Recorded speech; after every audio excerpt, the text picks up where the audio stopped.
desespero deste novo texto eleito, segundo suas colocações, explicitado aí no discurso desse texto e sua função, não existe uma certa busca pelo poder já apodrecido, e não no poder teatral e essa verdadeira busca de um estado poético? C'est pas sûr. Oui, tout ce que je décris, c'est un peu décrit dans une sorte de, parce que je suis très loin de la France, une sorte de chose un peu idéalisée, un tableau magnifique où des auteurs écrivent, etc. Le problème, c'est que même ces auteurs, qui sont des auteurs très intéressants, commencent seulement à être joués. Donc ils ne sont pas vraiment encore dans l'institution théâtrale. Certains le sont, comme Bourdet, comme Vinavert. Coltès est décédé, comme vous savez, et également Lagarce. Donc maintenant, il faudrait voir comment l'institution théâtrale, c'est-à-dire le système théâtral en France, les subventions, etc., comment tout ceci permet véritablement de matérialiser cette entreprise. Moi, je pense que ces textes sont extrêmement accueillants à l'institution. Ils peuvent véritablement très facilement être joués, être compris, être appréciés par le public, même si ce sont des textes difficiles. Donc je pense que c'est simplement une question de volonté, je dirais presque de volonté politique ou de volonté de politique esthétique, de politique culturelle. Si on veut donner une voix à ces auteurs, ça commence à être le cas. Quand même, le fait même que j'en parle, que les textes aient été publiés, indique qu'ils sont déjà un peu acceptés. Mais je pense que ces auteurs-là ne sont que des avant-coureurs ou que des pionniers ou que des estafettes pour une armée considérable d'auteurs qui peuvent aussi faire des choses très intéressantes. Uma pergunta mais só. Eu só vou. Ah, não, então deixa eu que eu estava na fila há algum tempo. Não, mas é porque tá Deixa eu pegar da ping-pong, vai, ela é aqui. É porque eu estava na fila aqui há algum Não tempo. tá, vai. Muito obrigado. Após duas. Aqui no Brasil existe um grupo de teatro chamado Arte em Obra, que fez a montagem de Na Solidão dos Campos de Algodão. E o que me pareceu do texto é um pouco disso que você disse, do rebuscamento, de tudo isso. Eu queria perguntar se esse texto, bastante rebuscado na escrita, e com um objetivo de tentar conhecer a realidade, mesmo que seja uma realidade parcial, um mundo parcial, como você tinha dito, se esse rebuscamento não pode dificultar a compreensão desse mundo, se existe alguma dificuldade nisso.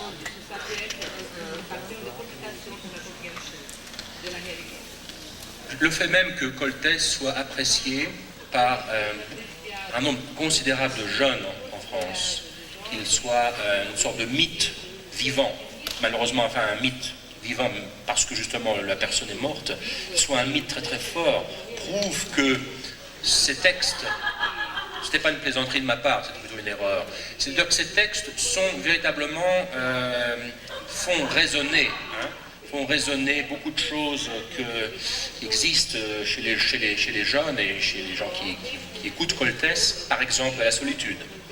Mais pas la solitude au sens métaphysique, au sens je sais pas, de Sartre ou de Camus, mais une solitude fabriquée par l'être humain. Donc une solitude, la solitude du drogué, la solitude du chômeur, la solitude du marginal.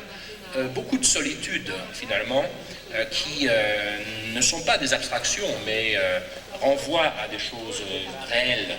Et je pense que la sophistication littéraire est là pour obliger le lecteur ou le spectateur à faire l'effort de passer par une forme, par une rhétorique, par une finesse, par un travail véritablement sur la langue, parce que ça lui fait comprendre que c'est dans la langue que beaucoup de choses se passent. Mon rapport au monde se passe à travers la langue. Si je vais trouver un travail ou non, c'est aussi en fonction de la manière dont je vais être capable de m'exprimer. Si personne ne me parle, je m'exprimerai mal, etc. Donc c'est un rapport qui n'est pas du tout un rapport décoratif, la langue, la rhétorique, mais c'est vraiment le cœur même de l'existence de l'être humain aujourd'hui. Et donc ça fait immédiatement référence à des choses connues chez les gens.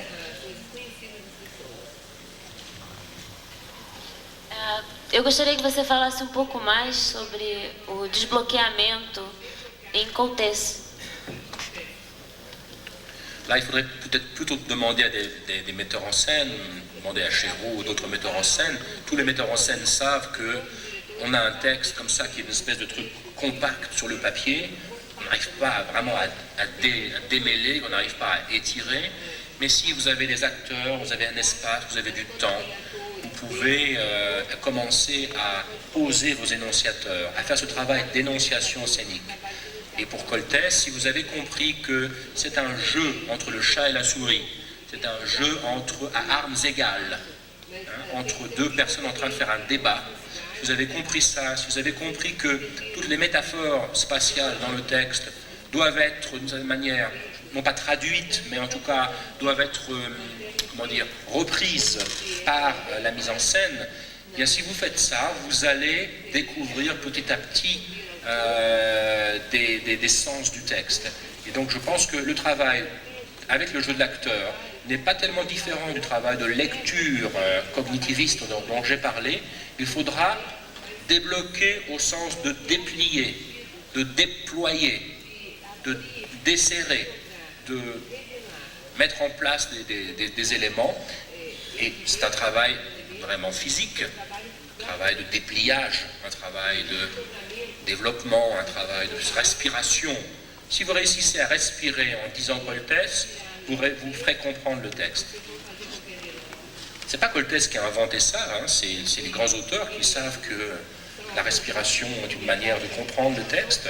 Simplement, les metteurs en scène, depuis Jouvet, depuis Copeau, jusqu'à Chéreau et Coltès, ont mis ça en pratique.